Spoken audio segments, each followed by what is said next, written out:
Moving on to surgery, are there any, when would you use surgery, and then what does the surgery involve? So there is surgery for eye bags. It's called blepharoplasty. It tends to be performed when there is excessive skin in around usually the lower lid, but also the top lid is required.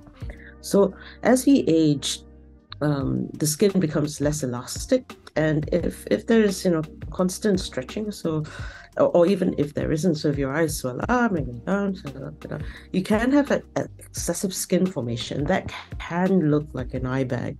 And so with the surgery, it removes the excessive skin and then tucks it back into the lid line, so you can't see where the incision is. With blepharoplasties, there are different types. So you can do a blepharoplasty of just the skin, or you can do it of the muscle underneath, or you can do it of the fat behind that. And different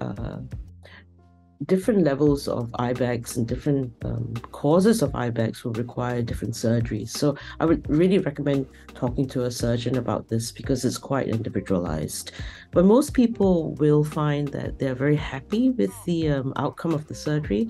The one thing to remember is if you overdo it, it does pull your lid down, and you will not be able to blink sufficiently to lubricate the eyes. So there is a fine balance of how much to tighten and then how much to leave to allow for this natural blink that we all have, because it maintains eye health. So find a nice surgeon that will talk to you about that.